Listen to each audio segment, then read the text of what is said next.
자, 이번 시간은 건축급성 용어정의 두 번째 시간이고요. 용어정의 앞 시간에 이어서 계속 진행을 하겠습니다. 건축급성 고층 건축물하고 초고층 건축물 그리고 준초고층 건축물은 외우시면 됩니다.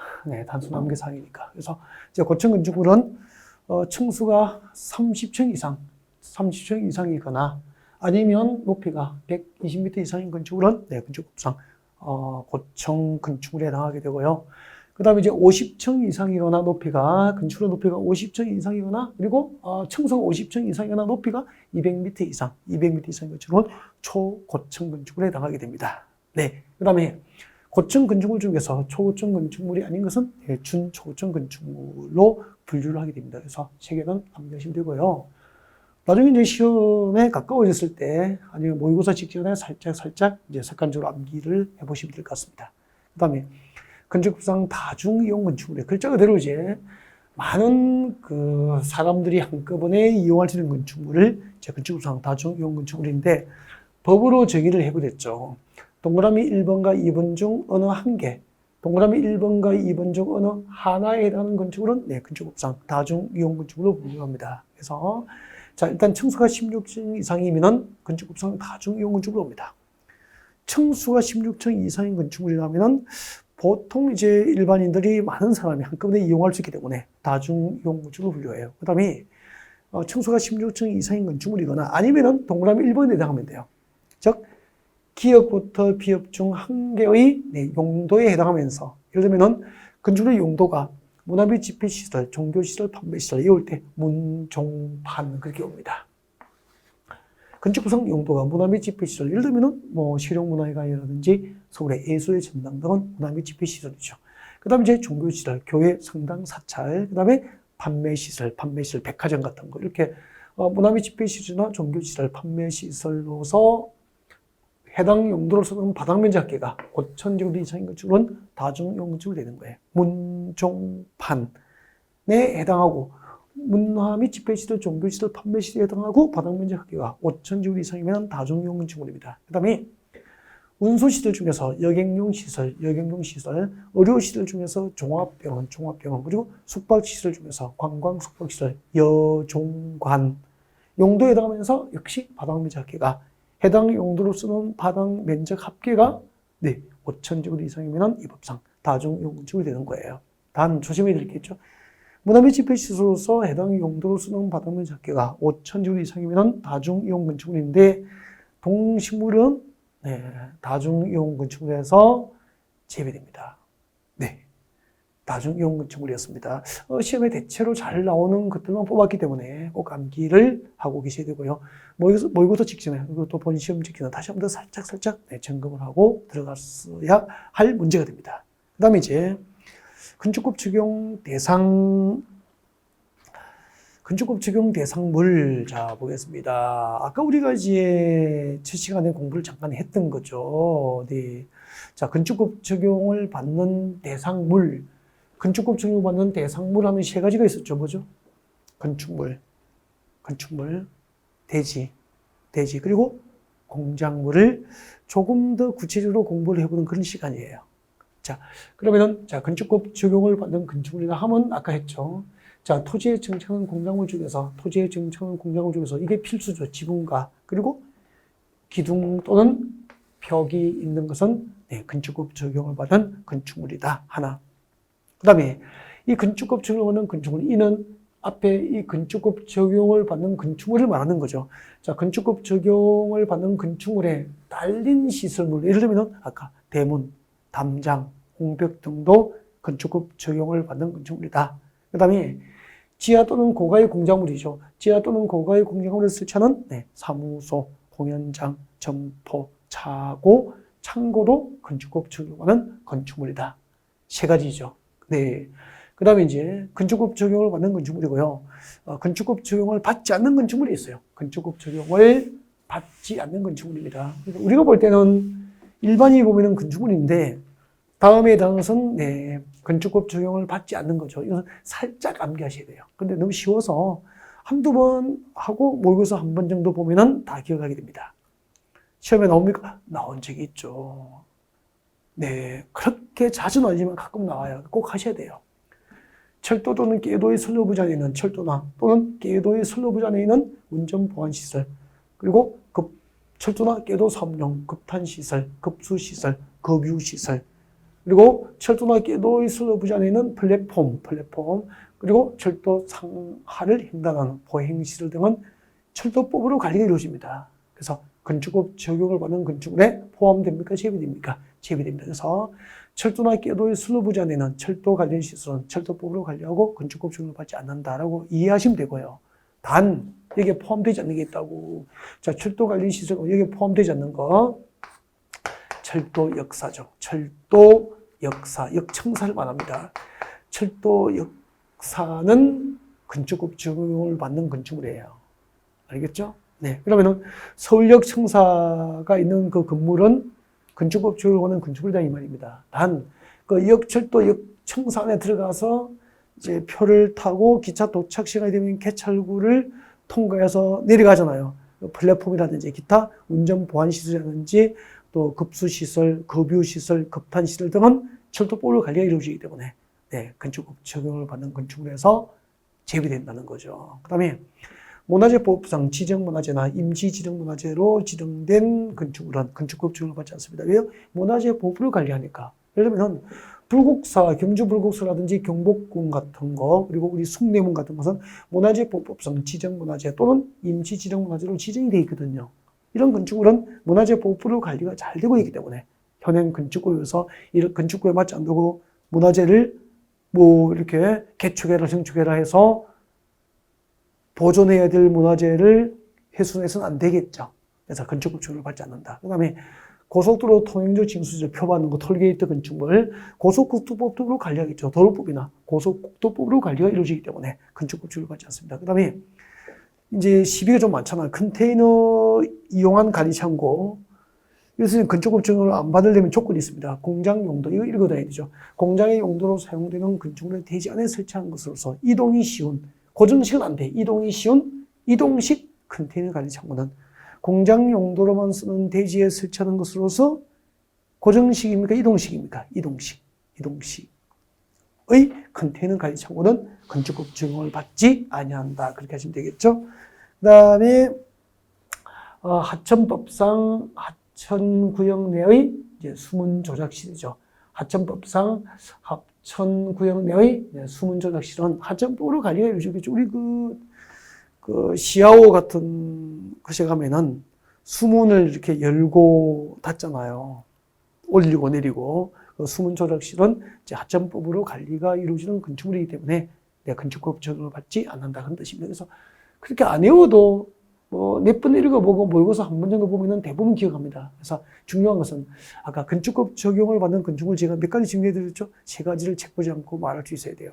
첫 번째, 토지에 정착한 공작물 중에서 지붕과 기둥 또는 벽이 있는가. 두 번째, 그 건축물에 딸린 대문, 담장, 옹벽 등 건축물에 딸린 시설물, 그리고 지하 또는 고가의 공장을 설치하는 사무소, 공연장, 점포, 차고, 창고는 건축법 적용을 받는 건축물인데 문화재보호법상 지정문화재나 임시지정문화재로 지정된 건축물이나 철도나 궤도의 선로부지안에는 운전보안시설 등 철도 관련 시설 등은 건축법 적용을 받는 건축물에 해당됩니까? 제외됩니까? 제외된다. 건축법 적용을 받는 건축물과 건축법 적용을 받지 않는 건축물을 구별하여서 시험을 준비하시면 되죠. 그 다음에 우리가 앞 시간에 건축법상 대지가 무엇일까? 그죠? 건축법상 대지가 무엇일까? 원칙을 배웠잖아요. 예외를 조금 들어가서 보려고요. 자, 건축법상 대지는 공간정보 구축 및 관리 등에 관한 법률상 각 필지로 나눈 토지를 건축법상 대지라고 합니다. 제가 앞 시간에 제가 이렇게 설명드렸었죠. 예를 들면은 여기에 세 개의 토지가 있습니다. A, B, C. 세 필지로 나눈 토지가 있어. 이 각각의 필지로 나눈 토지를 건축법에서는 각각의 대지라고 보는 거예요. 그래서 건축법상 공간정보 구축 및 관리에 관한 법률상 하나의 필지로 나눈 토지는 곧 건축법상 각각 하나의 대지가 되는 거예요. 각각. 그래서 세 필지로 나눈 토지는 건축법상 3개의 대지가 되는 거죠. 5개의 필지로 나눈 토지는 건축법상 5개의 대지가 되는 거예요. 이게 원칙이죠. 1필지 1대지가 원칙인데 예외를 잠깐 들어가려고요. 예외가 있습니다. 예외. 다음 대통령령이 정하는 바에 따라서 2개 이상의 필지. 2개 이상의 필지니까 건축법상 2개 이상의 대지가 되는 게 원칙이잖아. 근데 2개 이상의 필지를 하나의 대지로 할 수 있는 토지가 6개가 있어. 그중 일부만 지금 볼게요. 일부만. 잠깐만. 그 다음에 이제 하나 이상의 필지 일부입니다. 하나 이상의 필지 일부니까 한 필지 일부일 수도 있고, 2필지 일부일 수도 있고, 5개 필지 일부일 수도 있잖아. 이렇게 1개 이상의 필지 일부분을 건축법상 하나의 대지로 할 수 있는 토지가 5개가 있다고. 이걸 맛보기로, 기본 이론 강의 전에 맛보기로 잠깐 몇 개를 보여드리려고요. 예를 들면, 2 이상의 필지, 2개 이상의 필지를, 그럼 2개 이상의 필지니까 원칙대로 하면은 2개 이상의 대지가 돼야 되잖아요. 근데 이 2개 이상의 필지를 하나의 대지로 할 수 있는 토지는 아까 몇 개라고 그랬죠? 6개죠. 6개 중에서 지금 일부를 여러분과 같이 맛보기로 좀 해보자는 거죠. 3개. 이하 생략이라고 해버렸잖아요. 그죠? 네. 자, 2개 이상의 필지를 하나의 대지로 할 수 있는 토지입니다. 네. 이런 것은 설명 듣고 그 이해가 사라지기 전까지 반복적으로 읽고 복습을 하시면 돼요. 그러면 합격하는 거죠. 네. 이걸 강의 듣고 덮어버리고 2달 뒤에 보면은 생소하잖아요. 누가 이것을 잊어버리지 않게 유지할까, 반복해서 유지할까, 결국 그 싸움이 아닐까요? 그죠? 이제 연령대가 이렇게 높으면 높을수록, 네, 반복 해독수를 늘려주면은, 네, 젊은 세대들 따라갈 수 있죠? 네. 같이 보겠습니다. 2개 이상의 필지를 하나의 대지로 준 토지 3개를 일단 소개합니다. 하나의 건축물을 2필지 이상에 걸쳐 건축하면은 그 건축물이 걸쳐 건축되는 각 필지의 토지를 합한 토지가 건축법상 1개의 대지가 됩니다. 예를 들면은 그림 그리면 법 조문을 하면 어렵잖아요. 그림 그리면 이거죠. 봐봐요. 여러분 A필지와 B필지로 나눈 토지가 있습니다. 몇 필지죠? 2필지죠. 그럼 건축법상 몇 개의 대지가 되는 게 원칙입니까? 2필지니까 2개의 대지가 되는 게 원칙이잖아요. 근데 자, 2개 이상의 필지에다가 A필지와 B필지에 하나의 건축물을 걸쳐서 건축을 해버리면은 2개 이상의 필지에다가 하나의 건축물을 걸쳐 건축해버리면 건축물이 걸쳐 건축된 A필지와 B필지를 합하여 건축법상 몇 개의 대지로 옵니까? 하나의 대지로 할 수 있다 이 말입니다. 이해가 되죠? 2개 이상의 필지에 하나의 건축물을 걸쳐서 건축하면 건축물이 걸쳐서 건축된 A필지와 B필지를 합하여 건축법상 1개의 대지로 본다. 그 다음에 나중에 배웁니다. 여러분 그 지적법 시간에 여기서 배우죠. 공시법에 등기법하고 지적법이 있잖아요. 그 지적법이 공간정보 구축 및 관리에 관한 법률에서 지적에 관련된 파트잖아요. 그래서 뭐 지적법이라고도 하고 하는 거죠. 자, 공간정보 구축 및 관리에 관한 법률상 합병이 불가능한 경우가 한 5가지 돼요.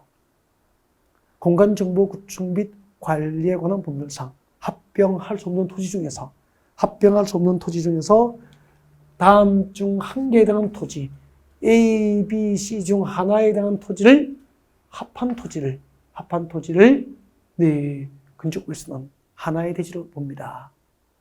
예를 들면은 우리 공간정보 구축 및 관리에 관한 법률에 따라서 각 필지 지번 부여 지역이 다르면은 경우에는 합병할 수 없어요. 이렇게 지번 부여 지역이 달라서 합병할 수 있는 토지를 합하여 건축법에서는 몇 개의 대지로 봅니까? 하나의 대지로 인정해 줄 수 있다는 겁니다. 네, 합병할 수 없는 경우 중에서 지번 부여 지역이 다른 경우의 토지를 합하여 건축법에서는 1개의 대지로 봅니다. 그 다음에 합병이 불가능한 경우 중에서 각 필지의 도면의 축척이 다른 경우에도 합병할 수 없거든요. 도면 축척이 달라서 하나는 뭐 5,000분의 1이고 하나는 10,000분의 1이면은 축척이 다르잖아요. 지력법상 합병할 수 없지만 이걸 합하여 건축법에서는 몇 개 대지로 봅니까? 하나의 대지로 인정할 수 있다는 거죠. 상호 인접하고 있는 필지에 각 필지의 집에 인접하고 있는 필지로서 네, 집안이 연속되지 아니하는 경우에는 합병을 못합니다. 네, 단 이렇게 인접하고 있는 필지로서 필지의 집안이 연속되지 아니하여 합병할 수 있는 경우에는 이를 합하여 건축법상에는 하나의 대지로 인정해 줄 수 있는 거죠. 이 세 가지를 외워야 되죠. 지적법상 합병할 수 없는 토지 중에서 지번 부여지역이 다르거나 도면 축지기 서로 다르거나 네, 인접하고 있는 필지의 집안이 연속되지 않는 경우에 필지를 합하여 건축법은 몇 개의 대지로 봅니까? 하나의 대지로 한다. 그렇게 이해하시면 되죠. 그 다음에 국토교획법상 도시군 계획시설, 도시군 계획시설에 해당하는 건축물을 건축할 때 그 도시군 계획시설이 설치되는 일단의 토지입니다. 도시군 계획시설이 설치되는 일단의 토지가 뭐죠? 일단의 토지는 물리적 일체성이 있는 토지를 일단의 토지라고 하는 거죠. 예를 들면 어떤 토지가 철도로 분리되어 있어. 이런 물리적 일체성이 있습니까? 없습니까? 없죠. 네. 이렇게 물리적 일체성이 있는 일단의 토지, 도시군 계획시설이 설치되는 일단의 토지는 건축법상 두 필지 이상에도 몇 개 대지로 옵니까? 한 개 대지로 인정해 주는 거죠. 예를 들면 여기서 이제 용어가 나옵니다. 국토계획법상 용어인데 어차피 해야 되니까 한번 봐요. 여러분 배웠죠? 여러분 도로, 지하철 등을 뭐라고 하죠? 국토계획법에서 도시민의 생활에 기반이 되는 시설, 도로, 철도, 종합운동장, 그죠? 공원, 학교, 녹지 이런 것을 기반시설, 도시 기반시설이라고 합니다. 그래서 대표적으로 기반시설, 국토계획법상 기반시설은 도로 등이죠. 도로, 지하철, 공항시설, 항만시설, 야구 경기장, 이런 것이 전부 도시 기반시설, 국토계획법상 기반시설이에요. 이 기반시설을 도시적과 군적에서 이런 기반시설을 배웠죠. 도시적과 군적에서 도로, 지하철 등 기반시설을 새로 설치하거나 정비, 개량할 수 있는 행정계획은 도시군 관리계획이잖아요. 그러면은 이 도로, 지하철 등 기반시설 중에서 도시군 관리계획으로 설치를 정책으로 입안하여 결정하여서 고시된 시설을 뭐라고 하죠? 기반시설 중에서 그 설치에 관하여 도시군 관리계획으로 결정된 시설을 도시군 계획 시설이라고 합니다. 도시군 계획 시설이라고 하죠. 하셔야 됩니다. 그러면은 국토계획법상 도시군 계획 시설이라 하면 뭐죠? 기반 시설 중 도시군 관리계획으로 결정된 시설을 도시군 계획 시설이라고 하는 거죠. 네, 이렇게 도시군 계획 시설, 국토계획법상 도시군 계획 시설이 설치되는 일단의 토지는 두 필지 이상이어도 건축으로서는 몇 개 대지로 옵니까? 하나의 대지로 오거든요. 그러면은 우리 고척동의 야구 돔 경기장, 우리 서울 고척동 야구 돔 경기장은 이렇게 생겼잖아요. 이 야구 돔 경기장은 서울시 도시군 계획 시설이고요. 이 야구 돔 경기장에 설치된 도시군 계획 시설은 지적법상 두 필지 이상 수십 필지가 되더라도 건축으로서는 몇 개 대지입니까? 하나의 대지라고 보는 거죠. 네, 지금까지 건축법상 1필지 1대지가 원칙인데 두 개 이상의 필지를 하나의 대지로 할 수 있는 토지를 네, 6개 중에서 3개를 공부한 거죠. 하나의 상위 필지에다가, 두 개의 상위 필지에다가 하나의 건축물을 걸쳐 건축하면 건축물이 걸쳐 건축된 토지를 합하여 한 개의 대지로 본다. 지적법상 합병이 불가능한 경우 가운데서 3가지 지번 부여지역이 서로 다르거나 도면의 축적이 서로 다르거나 상호 인접하고 있는 필지의 집안이 연속되지 않는 경우에 필지를 합하여 건축으로서는 하나의 대지로 본다. 그 다음에 국토계획법상 도시군 계획시설이 설치되는 일단의 토지는 두 필지 이상이어도 건축법상 하나의 대지로 본다. 건축은 쉬워요. 그래서 7문제 중에서 한 4문제는 당연히 맞추면, 그리고 덤으로 한 문제만 더 맞춰, 5문제만 맞춰도 네, 합격을 좀 편하게 할 수 있지 않을까 그런 생각이 듭니다. 어차피 7개 중에서 2개는 뭐 작정하고 출제할 테니까, 난이도 조절할 테니까 안 배운 것이 나올 수도 있고 배운 영역이지만 너무 지나치게 지엽적으로 출제돼서, 그죠? 네, 이렇게 도움이 되지 않을 수도 있고 그럴 수도 있죠. 오케이. 자, 지금까지 우리는 건축법 적용 대상물, 건축물과 그리고 대지에 대해서, 건축성 대지에 대해서 기본 이론을 듣기 위해서 필요한 최소한도의 이론을 이제 첫 시간보다 조금 깊게 다뤄보는 방법으로 진행을 하고 있습니다. 그 다음에 이제 공작물이에요. 공작물. 아까 여러분 그 건축법 적용을 받는 대상물, 건축물, 대지, 공작물, 공작물이죠. 근데 지금 여기 나오는 거, 옹벽, 담장, 장식탑, 기념탑, 첨탑 이런 거, 그죠? 네, 장식탑, 기념탑, 첨탑, 광고, 그 다음에 광고탑, 광고판 이렇게 되죠. 그러면 봐요. 옹벽, 담장, 장식탑, 기념탑, 첨탑, 광고탑, 광고판은 자연적으로 존재합니까? 인공적으로 설치된 시설물입니까? 인공적으로 설치된 시설물인데 공통점인 지붕이 있어 없어? 없으니까 건축물입니까? 공작물입니까? 공작물인 거야. 근데 이 공작물은 전부 건축법 적용을 받는 게 아니고 이 공작물은 종류별로 일정한 범위를 넘으면은 건축법 적용을 받기 때문에 관할, 세종특별자치시장, 제주특별자치도지사, 시장, 군수구청장에게 축조에 관하여 축조를 할 때 신고하는 거죠. 공작물은 건축이라고 하지 않고 공작물을 설치한 것을 축조한다 그래요.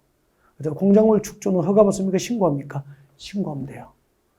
공작물 축조는 전부 신고 대상이 아니고 종류별로 일정한 범위를 넘어야 축조 신고를 하게 되는 거죠.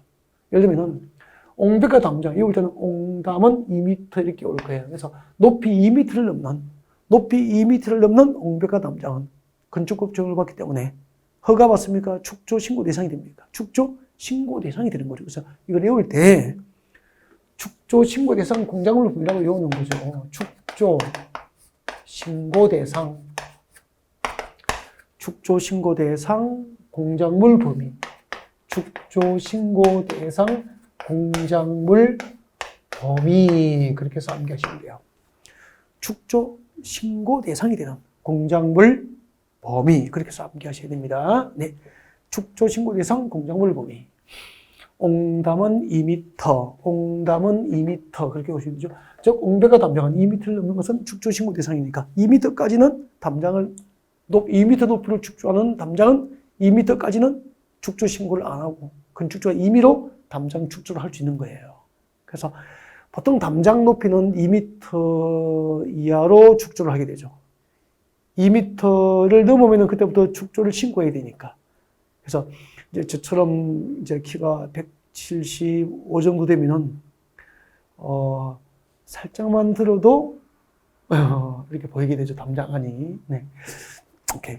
그다음에 장식탑, 기념탑, 첨탑, 광고탑, 광고판, 광탑이잖아요. 광탑은 4m를 넘으면 축조 신고 대상이 됩니다. 그래서 옹담은 2m, 광탑은 4m. 네. 그다음에 굴뚝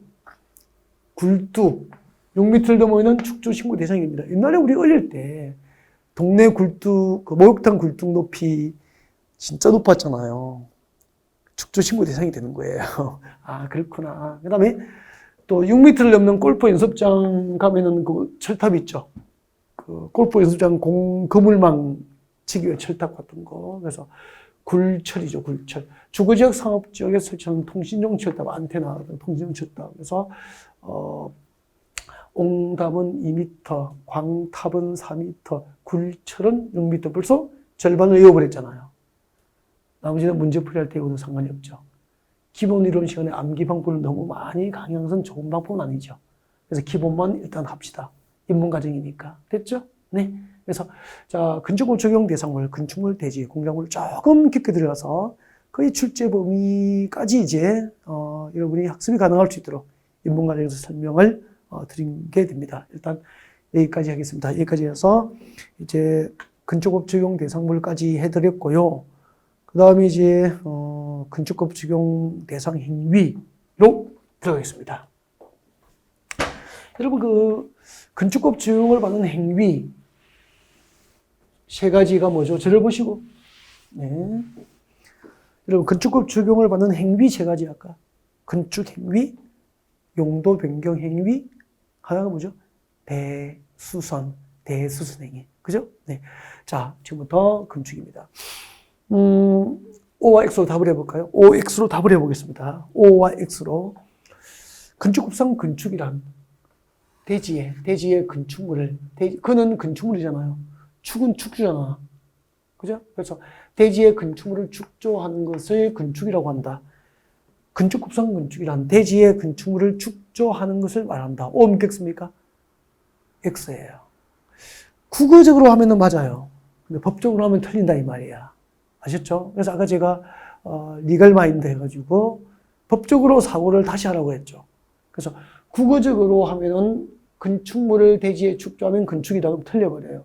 국어적으로 맞지만 법적으로는 아니다 이 말이에요. 그래서 건축법상 건축이라 하면 신축, 정축, 개축, 재축 밑에 이전이 있습니다. 이전. 그래서 신축, 정축, 개축, 재축, 이전. 이 5가지를 뭐죠? 건축이라고 한다고 법률로 규정해버린 거예요. 법률로. 법으로 정해버린 거죠. 국어적으로 정한 게 아니고 법으로 정해버렸으니까 법적으로 하셔야 되죠. 그래서 건축법상 건축 행위라 하면 5가지 행위를 말합니다. 신축 행위, 정축 행위, 개축 행위, 재축 행위, 이축이 아니고 이전 행위를 건축이라고 하는 거죠. 그럼 또 이전이 아니고 이축이 아니고 뭐죠? 이전. 근데 또 선생님, 네, 선생님, 건축법상 이전과 이축이 어떻게 달라질지 모르죠. 저 어떻게 알아요? 건축법상 이축이라는 개념은 법으로 정의되어 있지만 이전이라는 개념은 법으로 정의되어 있지만 이축이라는 개념은 법적으로 건축법에는 존재하지 않고 국어 사전에만 있는 거예요. 그래서 이축은 건축법상 없는 개념인데 제가 어떻게 하냐고. 국어적인 개념으로 혼동하시면 안 되는 거예요. 그래서 건축법상 건축은 어떻게 되죠? 건축 행위는 5개. 신축, 정축, 개축, 재축. 이축입니까? 이전입니까? 이전. 이 5개를 건축이라고 합니다. 신축이 무엇일까? 신축은 봐요. 이걸 국어적으로 하면 진짜 미워요. 신축이 뭐냐면은 대지에 새로이 건축물을 축조하는 것은 신축이다. OX? X예요. 법적으로 틀린다는 거예요. 근데 대지에 새로이 건축물을 축조하는 것은 신축이다. 국어적으로는 맞잖아. 그러니까 법적으로는 빵점. 1점을 줄 수도 없다 이 말이에요. 신축이 뭔데? 2가지로 합니다. 신축이란 건축물이 없는 대지에 새로이 건축물이 없는 대지에 새로이 건축물을 축조하는 것. 이게 신축이 됩니다. 건축물이 없는 대지에 새로이 건축물을 축조하는 것이 신축이 돼요.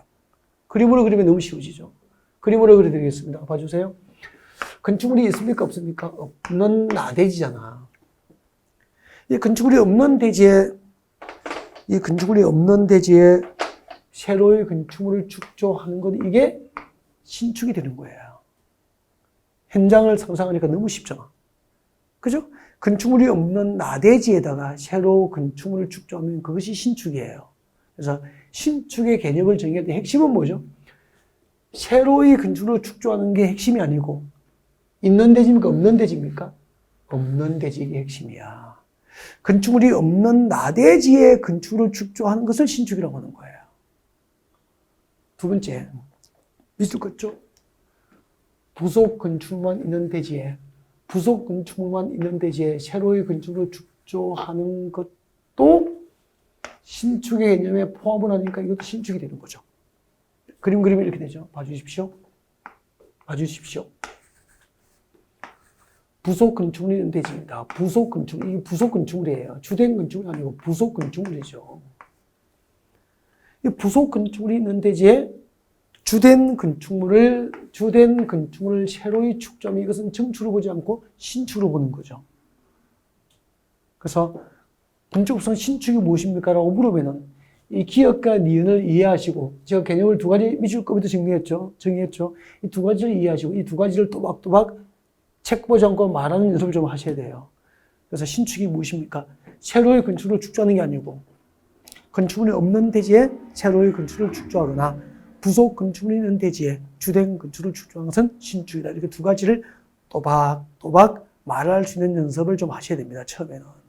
이게 신축이에요. 그 다음에 정축이 무엇일까?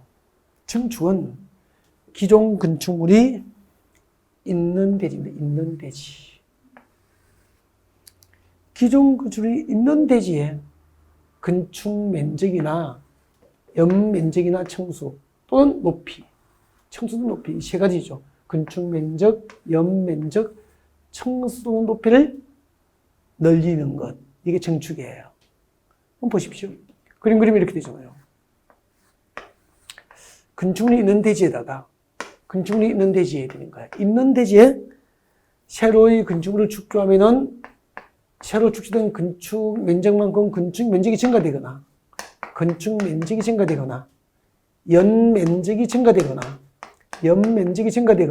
아니면 청수 또는 높이 이 네 개 건축 면적, 연면적, 청수 또는 높이 이 넷 중 하나 이상이 늘리는 것, 하나 이상을 늘리는 것이 정축이 되는 거예요. 이 네 개를 외워야 되죠. 건축물이 있는 대지에 건축 면적, 연면적, 청수 또는 높이가 늘어나면 정축이 되는 거죠. 예를 들면 보십시오. 여기 몇 층입니까? 몇 층이죠? 1층이잖아. 1층이죠. 근데 건축물의 바닥 구조체 윗면으로부터 위층 바닥 구조체 윗면까지 높이 이걸 뭐라고 그러죠? 층고. 층고가 높는 거예요. 층의 높이가 높다고. 그래서 가운데 부분을 막아서 건축주가 가운데 부분을 막아서 1층하고 2층으로 층을 구분한 거예요. 정축이다. 믿겠습니까? 네? 아니, 층을 구분하기 전까지는 1층이었잖아. 1층과 2층으로 층을 구분했으니까 층수가 증가됐잖아. 높이의 증가는 없지만 층수가 증가됐죠. 그리고 1층 바닥 면적에 2층 바닥 면적이 늘어났으니까 1층 바닥 면적과 2층 바닥 면적을 합한 게 뭐죠? 연면적이니까. 연면적이 줄었습니까? 2층 바닥 면적이 하나 더 추가됐으니까 늘어났잖아요. 그럼 4개 중에서 층수와 연면적의 증가가 있으니까 뭐죠? 정축이 되는 거잖아요. 묻겠습니까? 어렵잖아. 그러니까 이 법 조문에 대해서 정확한 이해가 없으면 이런 문제를 맞출 수 없는 거잖아. 그리고 항상 공법은 법 조문을 해석해서 현장에 적용하고 활용할 때 이것이 전문 지식이, 살아있는 지식이 실제적인 지식이 될 수 있는 거예요. 그런 거구나. 그러면은, 건축 행위 중에서 신축과 정축에 대해서 이제 여러분께 설명을 드리는 거예요. 두 개 차이가 뭐죠? 두 개 차이는 건축물이 없는 대지에 건축물 축조하면 뭐죠? 신축이에요. 신축이고, 건축물이 있는 대지에 건축물을 축조하면 무엇이죠? 건축 면적이나 연면적이나 청수도 높이가 증가될 수밖에 없잖아요. 정축이 되는 거죠. 그래서 신축과 정축을 구별하는 핵심 키워드는 없는 대지, 있는 대지. 없는 대지에 축조하면 신축, 있는 대지에 축조하면 정축. 그래서 신축과 정축을 구분하는 핵심 키워드가 이거라는 거예요. 이해가 되죠? 그 다음에 개축 볼까요? 개축은 기존 건축물의 전부나 일부를 철거, 해체하고, 철거하고 해체하고 같은 말이에요. 다 해체. 기존 건축물의 전부나 일부를 철거하고. 그러면 철거, 해체. 해체는 뭐죠? 자연적 해체입니까? 인위적 해체입니까? 그렇죠. 인위적 해체, 인위적 해체죠. 건축주가 인위적으로 해체하는 거죠. 인위적인 거죠. 자, 기존 건축물의 전부 또는 일부를 건축주가 해체, 철거하고 그 대지에 기존 건축물이 철거된 대지잖아요. 기존 건축물이 철거된 대지에 종전과 같은 규모, 그러니까 철거된, 해체된 종전 건축물과 같은 규모 범위, 같은 규모 범위니까 종전과 규모가 같거나 작아야 되잖아요. 그래서 인위적으로 기존 건축물을 인위적으로 해체하고 해체된 종전 건축물과 같은 규모 범위에서 다시 축조가 이루어지면 뭐죠? 개축이 되는 개축. 기존 건축물을 새로 고쳐서 축조하는 것은 개축이다. 오므겠습니까? X. 그건 국어적 개념이고. 인위적으로, 기존 건축물을 인위적으로 철거하거나 해체해버리고 그 대지에다가 철거된, 해체된 종전 건축물과 같은 규모 범위에서 다시 축조가 이루어져야 개축이 되는 거예요. 그럼 여기서 이제 물어볼게요. 기존 건축물의 전부나 일부를, 전부 또는 일부를 해체하고 그 대지에, 기존 건축물이 철거된, 해체된 대지에 해체된 종전 건축물과 같은 규모 범위에서 축조하면 개축이잖아요. 한번 봐요. 24평 단독주택을 해체를 했어요. 해체. 전부 해체해서 전부 해체하고 그 대지에 종전 규모 범위에서 축조를 하면 뭐죠? 개축이에요. 근데 기존 건축물 24평 건축물 전부를 해체하고 종전 규모보다 크게 축조해서 뭐죠? 아니, 전부 해체해버리면 건물이 있습니까? 없습니까? 여기 있던 건축물 24평 단독주택 전부를 해체해버렸다고. 없어져버렸잖아. 없는 대지잖아. 거기다가 24평 이내로 축조하면 종전 규모 범위에 들어갔으니까 개축인데 이것을 24평이 아니고 26평으로 다시 축조를 한 거예요. 그럼 종전 규모 범위에 들어갔습니까? 종전 규모보다 크게 축조됐습니까? 크게. 그럼 없는 대지에 새로이 축조하면 뭐죠? 신축이 되버린 게 신축.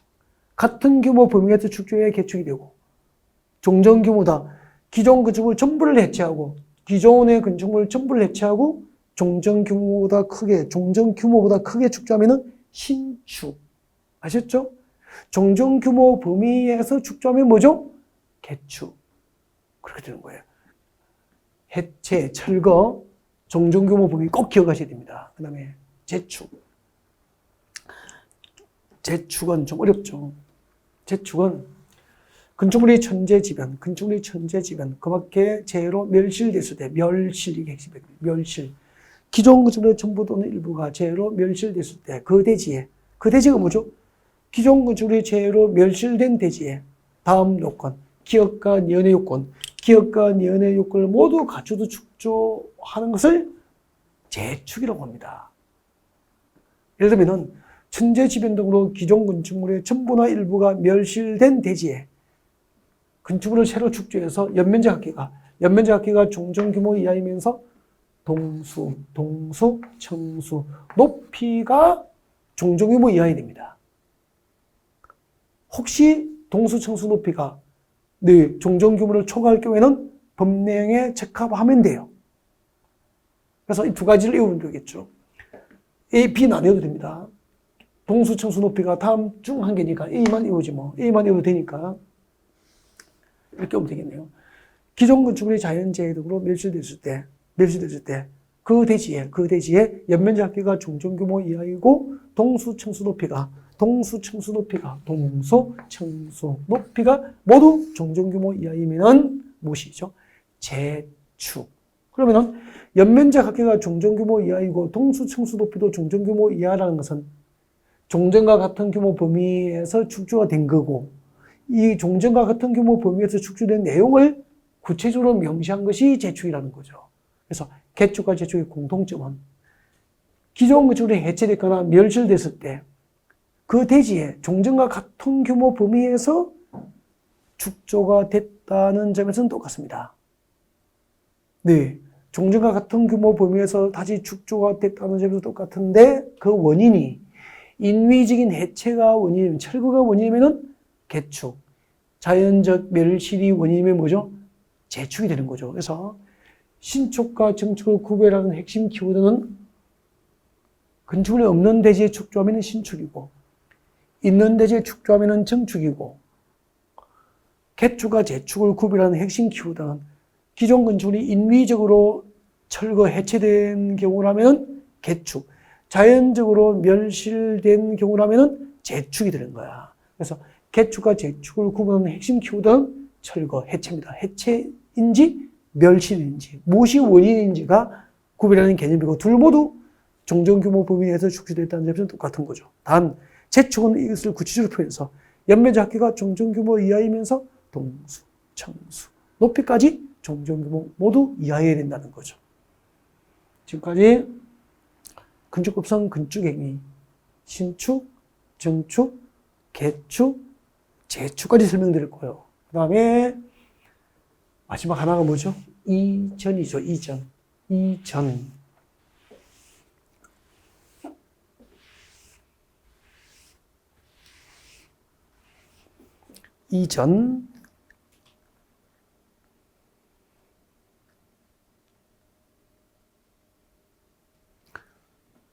건축법상 이전이란 건축물의 주요 구조부, 아까 주요 구조부 배웠잖아. 어떻게 배웠죠? 건축법상 주요 구조부, 내기, 바보지, 어디에서? 계단에서 이렇게 보잖아요. 내력벽, 기둥, 바닥, 보, 지붕털, 계단인데 무슨 계단이죠? 주계단. 내기, 바보지. 그렇게 뭐라 그랬죠? 내기, 바보지. 어디서? 계단에서. 용산공원이나 남산공원 계단에서 연인끼리 내기하면은 자기들끼리 좋은데 남들이 보면 뭐죠? 바보잖아. 그죠? 가위바위보. 자, 건축물의 주요 구조를 해체하지 않고, 주요 구조를 해체하지 아니하고, 같은 대지 안에 다른 위치로 옮기는 것을 이전이라고 합니다. 이 글자로 어려워요. 근데, 이제 현장 그림을 보면 너무 쉬워지는 거야. 건축물의 주요 구조를 해체하지 않고, 같은 대지 안에 다른 위치로 옮기면 이전이다. 이거, 그림 보면 너무 쉬워져요. 이 건축물의 주요 구조를 해체하지 않고, 같은 대지 안에 다른 위치로 옮깁니다. 이것을 뭐라고 하죠? 이전이라고 해요, 이전. 여기서 물어볼게요. 시험 문제 이렇게 나온다고. 이걸 보셔야 돼요. 이 건축물의 주요 구조를 해체하지 않고, 건축물이 없는 다른 대지로 옮겨서 뭐죠? 다시. 이 건축물의 주요 구조를 해체하지 않고 건축물이 없는 다른 대지로 옮겼어. 뭐죠? 그렇죠. 신축이죠. 한번 봐요. 건축물이 있습니까? 없습니까? 없잖아요. 같은 대지입니까? 다른 대지입니까? 다른 대지. 이걸 이 건축물의 주요 구조를 해체하지 않고 건축물이 없는 다른 대지로 이렇게 가져왔다고. 없는 대지에 새로이 건축을 추정하면 뭐죠? 신축이 되잖아요. 머릿속에 이걸 상상해야 된다니까. 반대로. 다시. 이 건축물의 주요 구조를 해체하지 않고 건축물이 있는 다른 대지로 옮겼어. 그럼 뭐죠? 건축물이 있는 다른 대지로 옮겨서 뭐죠? 정축이죠. 한번 봐요. 건축물이 있잖아. 같은 대지인가 다른 대지면 다른 대지잖아. 이 건축물의 주요 구조를 해체하지 않고 건축물이 있는 다른 대지로 옮겼다고. 이렇게 옮기면 이만큼 건축 면적이나 연면적이나 청수나 높이 중 하나가 증가될 거 아닙니까? 뭐죠? 정축. 완전 다르잖아요, 개념이. 이렇게 이제 응용을 하기 때문에 이렇게 현장 그림을 통해서 상상하면 너무 쉬운 거야. 이 건축물의 주요 구조부를 해체하지 않고 다른 데지로 옮기면은 이전. 건축물의 주요 구조를 해체하지 않고 건축물이 없는 다른 데지로 옮기면 신축. 건축물의 주요 구조부를 해체하지 않고 건축물이 있는 다른 데지로 옮기면 뭐죠? 정축. 이렇게 되는 거죠. 지금까지 건축법 적용 행위, 건축 행위를 학습하신 거죠. 이번 시간은 여기까지고요. 또 다음 시간에 계속 이어서 진행을 하겠습니다. 네.